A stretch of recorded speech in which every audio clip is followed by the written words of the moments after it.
just to go back, sustainable development and in connection with the sustainable development, social and solidarity economy in our region, especially in South Asia, it is not something new, as the term is new. We don't really called it, named it as a social economy. The way in France or in Latin America, in Brazil, it's such a common thing. And also, I'm glad to see that there are ministries already well into their establishment. So, I just want to go back to the Asia to say that social and solidarity economy has been there, part of our cultures, local.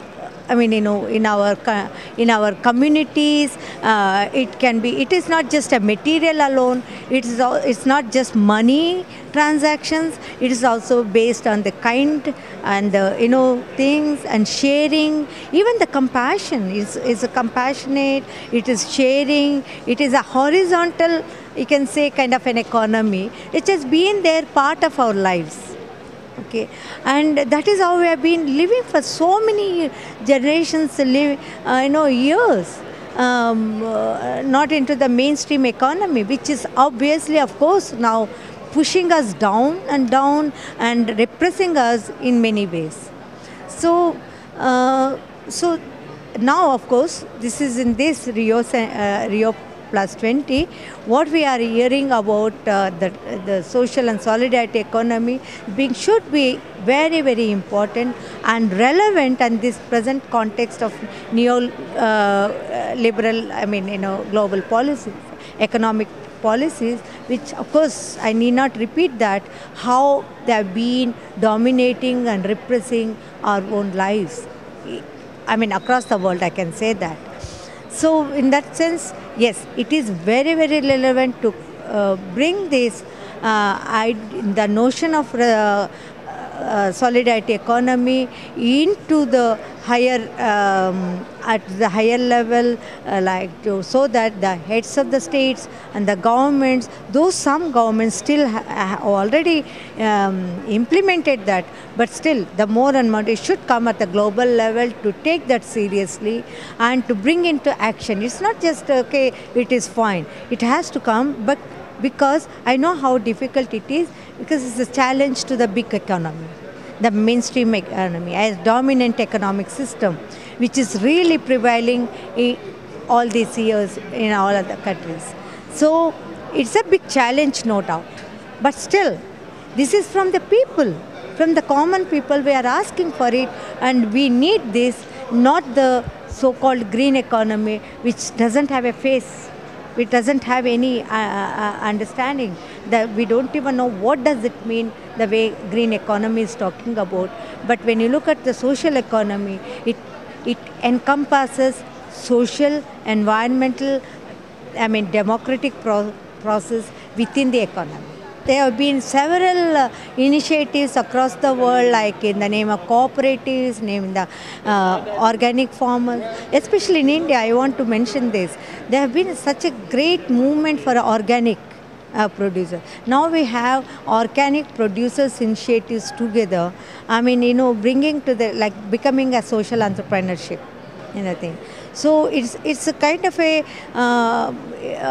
I think it's because of the whole dominant economic system, which is actually making us to be much more creative, innovative, how to get back to our own roots. And this is based on the local cultures and gender. Especially, I'm very particular about the inclusion of gender in this, and the women and the children, youth, part of this economy. So it has to be definitely to be recognized at the global level. As I participated as the part of the MBM meeting process, I see MBM has given a very clear, definite, concrete projects and proposals to the governments. It's not like an ambiguous, in the conceptual level. Basically, it's common. This is what if you get into this, we do this. We go along with you in if you promise, if you accept, if you recognize the importance of social and solidarity economy. So there are several proposals, I mean 20 proposals of course with the 5 projects. It's been very clear. And it is a concrete step for the governments to look at how we can do about it, how to go about it.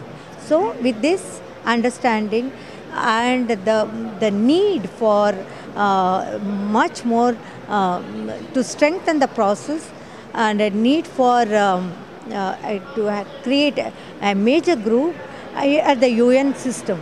At that level, we certainly need social and solidarity economy as a major group. I mean, with that, we can really initiate new ideas and the actions, not only just ideas, also to strengthen our demands at the UN. I urge the future, what we want is that to all the heads of the states and the government, I urge them to recognize the importance of social and solidarity economy. In fact, I can say economies which respecting the people's ethos in alternative, as a sustainable alternative to them, and put it in the UN level, and also to the Rio Plus as a commitment to the entire world. That's my sincere urge to the governments. I love to say that, you see, social and solidarity economies is not something new, which has been, of course, by the practicing in our communities, and also the alternative thinkers and the social reformers, social economists, who really some years ago, like say, for example, Gandhi. Mahatma Gandhi, in years ago, he said that the true economics for Gandhi is for the social justice. It's a law when you recognize and take bring the justice to the last man or last person. I say the last person at the bottom line. Then that is the real economy, and that is the real justice. And so it's an economy of well-being. That's what Gandhi, and there is also J.C. Kumarappa, who talked about that responsibility and non-violence is the part of the economy system. And that's the economy of the permanence.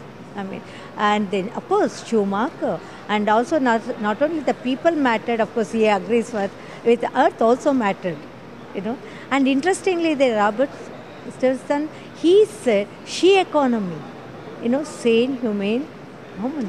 And this is the she economy. So that you look at the feminine principles, the whole notion of the femininity in this economy, which is much responsible. So this is a responsible economy which lead to responsible governance. So we need to recollect the relevance of these role models in our lives. And government should recognize them, should bring back this relevance of this, and see their models are there. It's not that it is something somewhere falling from anywhere. So it is possible. So only the future, if we really need a real future, this is how future we want.